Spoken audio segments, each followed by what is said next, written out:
So that's the sales budget. Pretty straightforward. Somehow, some way, you're going to plan next year in terms of volumes of sales and dollars of sales.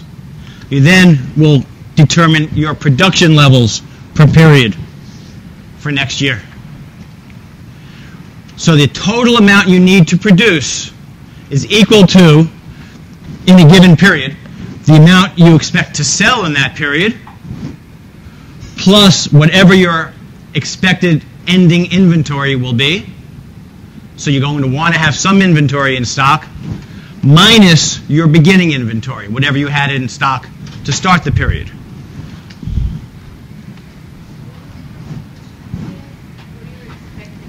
This is what you want. This is what you just figured out in your sales budget.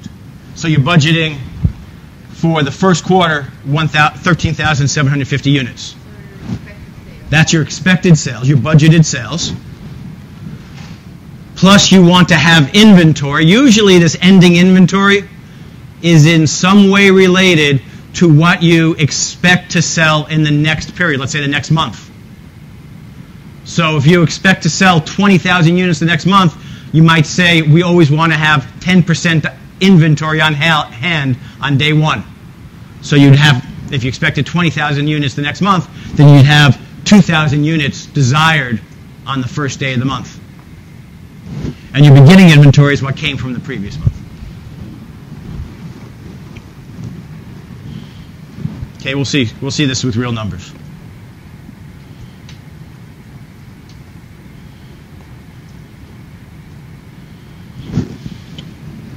Okay, so for our Kerry Industries example, for how much we want to produce in April, a new piece of information, this is a given. They had 5,000 units of inventory at the beginning of the month from the previous month.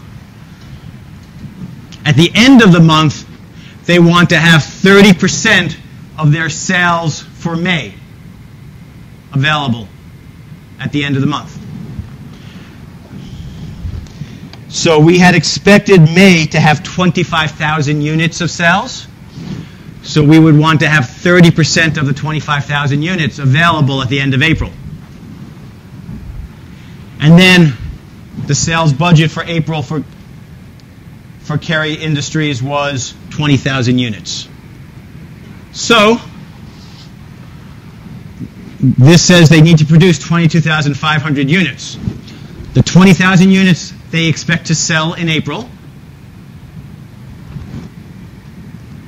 The 7,500 units they want to have on hand at the end of the month, based upon 30% of the 25,000, which is 7,500, minus the 5,000 units they had on hand at the beginning of the month.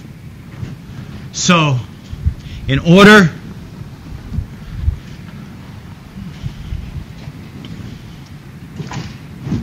to produce to the levels they expect to sell for that month, they will need to produce 22,500 units.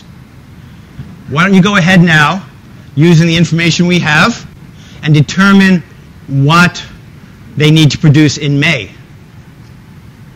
Okay? What's the beginning number of units in May? What's that? No. It's the ending units from April becomes the beginning units in May. What's that? These are the ending units in April. Give it a go. Try to do the work.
What's that?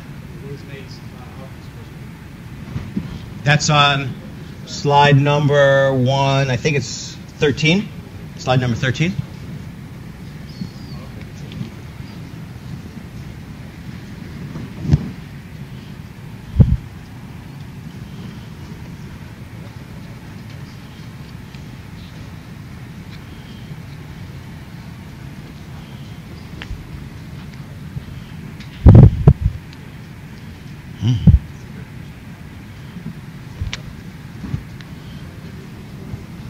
Who thinks they might have it?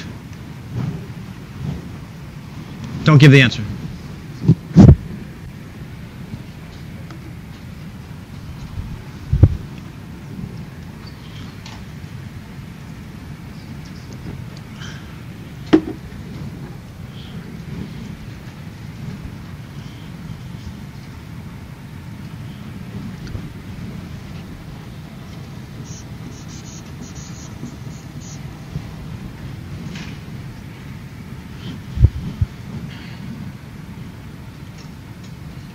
How much do they think they're going to sell in May?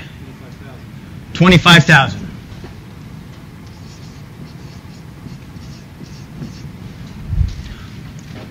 What's their beginning inventory?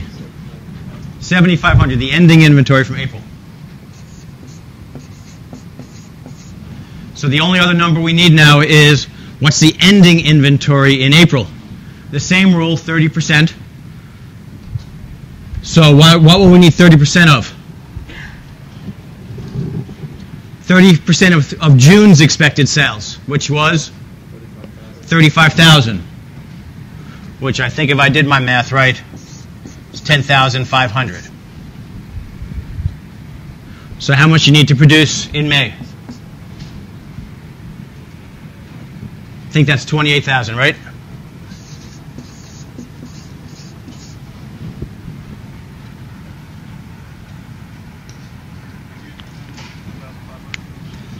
Okay, so from slide, I think it's slide 13, it said that June sales will be 35,000 units, and we know we want 30% as beginning inventory in June, or ending inventory in May. So 30% of 35,000 is 10,500. Right, so your ending inventory in May requires a certain amount of level to start June. So your ending inventory in May will be 30% of your June sales.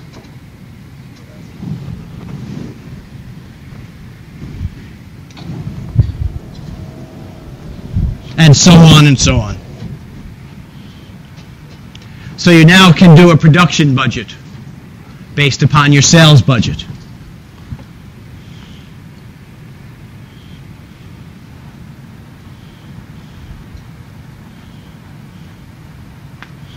Here's the 28,000 we just calculated, and then rolling forward.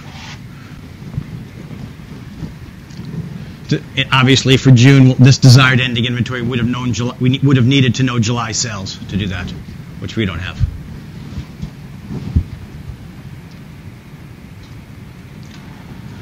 So once you have a production budget,